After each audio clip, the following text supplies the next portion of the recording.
Assalamualaikum warahmatullahi wabarakatuh. Kembali lagi di Eka Oktania YouTube channel. Bersama saya, Eka Oktania, mahasiswi semester 4, Program Studi Komunikasi dan Penyiaran Islam, Institut Agama Islam Negeri Bengkulu.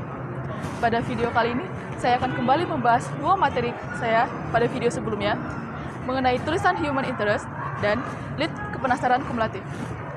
Baiklah, langsung saja kita masuk ke materi pertama, tulisan human interest. Istilah human interest, jika diterjemahkan ke dalam bahasa Indonesia, berarti perhatian pada manusia. Menurut McDougall, interest atau perhatian pada manusia dan peristiwa-peristiwa karena manusia, serta peristiwa-peristiwa yang menyangkut pria dan wanita yang berada dalam situasi yang bisa saja dialami setiap orang disebut human interest.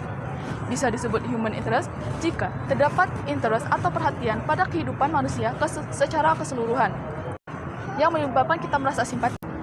Misalnya, terjadinya banjir bandang di Nusa Tenggara Barat yang menyebabkan 138 orang meninggal dunia dan 61 orang masih hilang. Bencana tersebut dipicu oleh bibit siklon Seroja yang menimbulkan cuaca ekstrim seperti angin kencang dan hujan lebat.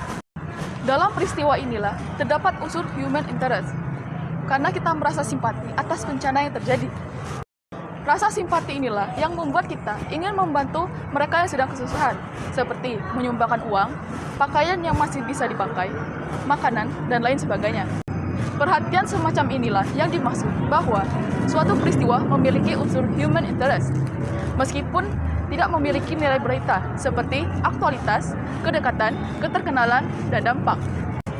Baiklah, kita langsung ke materi kedua, mengenai lead kepenasaran kumulatif. Lead kepenasaran kumulatif atau lead yang ditunda. The cumulative or suspended interest merupakan lead stylistik yang tidak mengemukakan pokok berita di alinea pertama. Lead ini biasanya bersifat memancing para pembaca agar para pembaca merasa penasaran apa yang sebenarnya terjadi.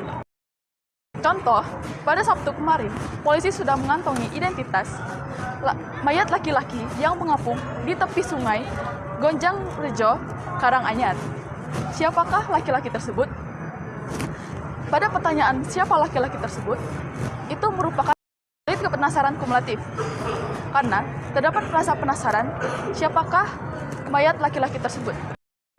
Contoh lainnya seperti peresmian jalan tol Dauan Ciwenyi yang diresmikan oleh Presiden Megawati Soekarno Putri akan menjadi berita basi jika hanya dimasukkan peresmiannya saja.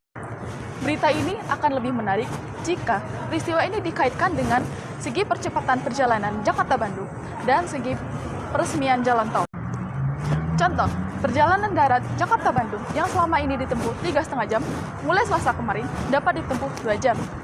Selain dapat menyingkat waktu bagi mereka yang melakukan perjalanan ulang-alik, hal ini dapat memberikan keuntungan bagi mereka para pengusaha bis karena dapat menghemat penggunaan bahan bakar. Jalan tol Dauan Cileunyi yang berpendek jarak dari Jakarta ke Bandung itu diresmikan oleh Presiden Megawati Soekarno Putri pada Selasa kemarin. Demikian materi mengenai tulisan human interest dan lead penasaran kumulatif yang saya berikan. Semoga menambah hasanah jurnalistik. Mohon maaf jika terdapat kesalahan. Saya ucapkan terima kasih. Wassalamualaikum warahmatullahi wabarakatuh.